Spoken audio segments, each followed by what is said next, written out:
Assalamualaikum warahmatullahi wabarakatuh. Halo siswa-siswi kelas 9, selamat datang di pelajaran IPS. Materi kita kali ini adalah Indonesia dari masa kemerdekaan hingga masa reformasi. Mari kita mulai.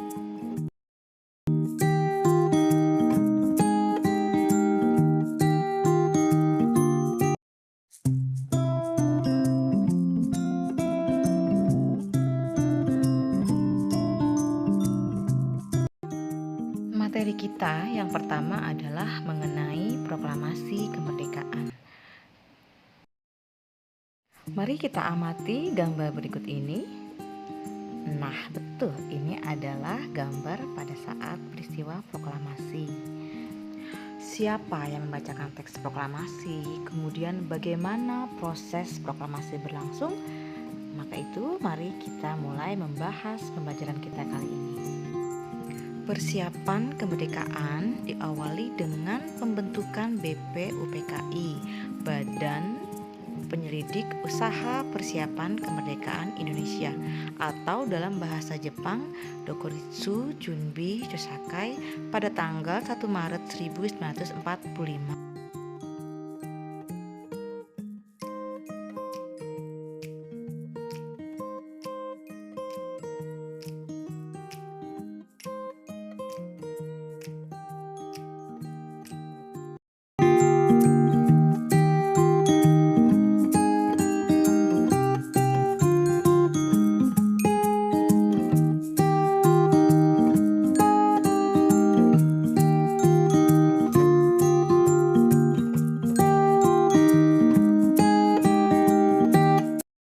Lalu setelah BPUPKI menjalankan tugasnya, maka dibentuklah PPKI, yaitu Panitia Persiapan Kemerdekaan Indonesia. Dengan demikian, maka persiapan kemerdekaan Indonesia selanjutnya adalah tugas PPKI. Namun, dalam perjalanan mempersiapkan kemerdekaan Indonesia, terjadilah peristiwa Rengas Dengklok. Berikut ini adalah skema terjadinya peristiwa Rengas Dengklok. Peristiwa Rengas Dengklok dilatar belakangi oleh perbedaan pendapat antara golongan muda dan golongan tua mengenai pelaksanaan kemerdekaan Indonesia. Hingga akhirnya Insinyur Soekarno dan Muhammad Hatta dibawa ke sebuah rumah ke daerah Rengas Dengklok. Nah, inilah rumah bersejarah yang ditempati oleh Insinyur Soekarno dan Muhammad Hatta. Kemudian berdasarkan kesepakatan, akhirnya diputuskanlah tanggal 17 Agustus akan segera dilaksanakan pembacaan teks proklamasi kemerdekaan.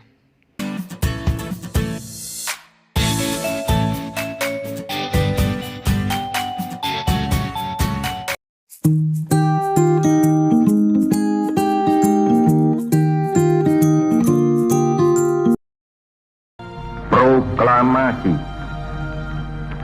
Kami, bangsa Indonesia, dengan ini menyatakan kemerdekaan Indonesia.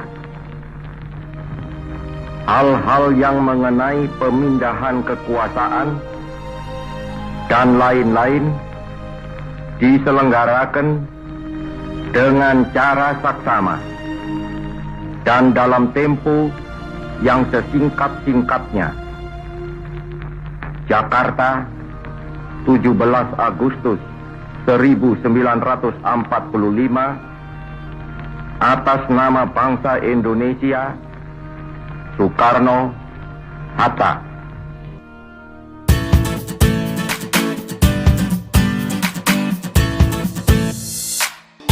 Setelah proklamasi kemerdekaan Indonesia, selanjutnya keesokan harinya PPKI mengadakan sidang dan menghasilkan beberapa keputusan penting mengenai terbentuknya negara Republik Indonesia. Perjuangan mempertahankan kemerdekaan dilakukan dengan dua cara. Yang pertama adalah perjuangan fisik, yang kedua adalah perjuangan secara diplomasi. Dalam perjuangan fisik terjadi beberapa perlawanan di berbagai daerah di Indonesia. Insiden Hotel Yamato.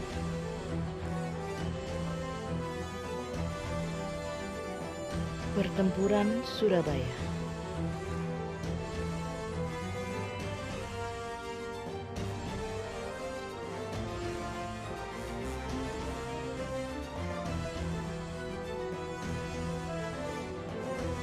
Pertempuran Palagan Ambarawa.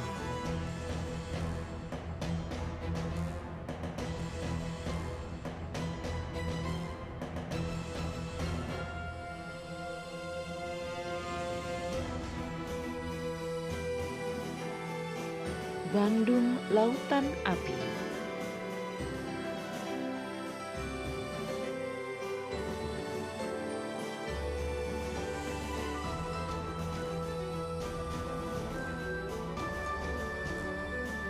Pertempuran Medan Area.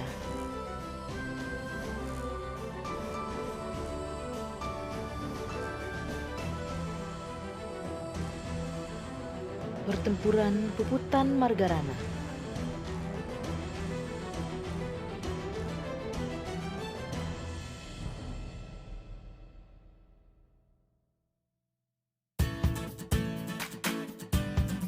Serangan Umum 1 Maret 1949.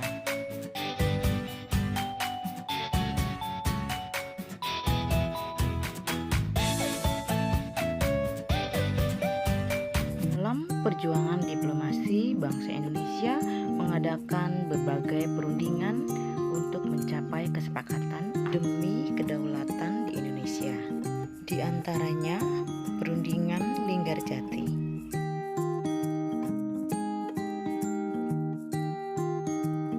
Perundingan Renville.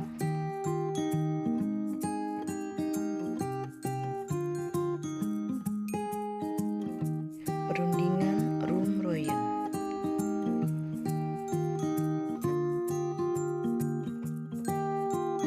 Konferensi Meja Bundar.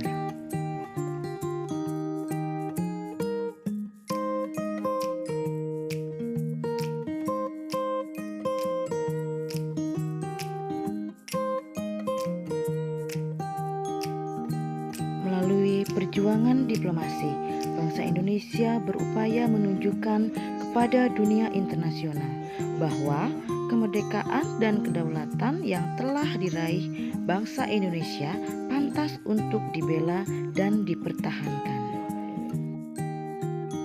Setelah melalui berbagai perjuangan, maka berkembanglah politik di Indonesia pada masa kemerdekaan. Yang pertama adalah terbentuknya Republik Indonesia Serikat. Kemudian kembali menjadi negara Republik Indonesia. Dan terjadi berbagai gangguan keamanan. Di antaranya adalah pemberontakan Partai Komunis Indonesia atau PKI di Madiun pada tahun 1948. Kemudian juga terjadi pemberontakan Darul Islam atau Tentara Islam Indonesia atau dikenal juga dengan sebutan DITII di beberapa daerah di Indonesia.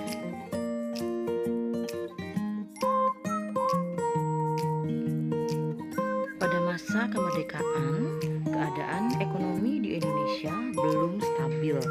Hal ini disebabkan oleh masalah ekonomi. Di antaranya adalah yang pertama, permasalahan inflasi.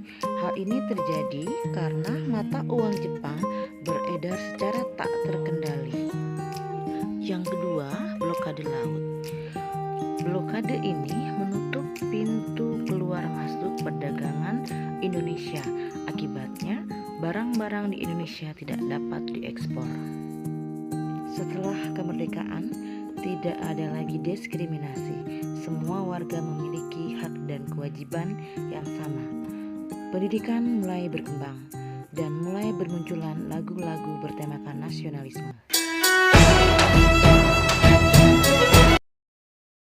Nah, demikianlah peristiwa-peristiwa untuk memperjuangkan kemerdekaan. Ternyata tidak mudah ya.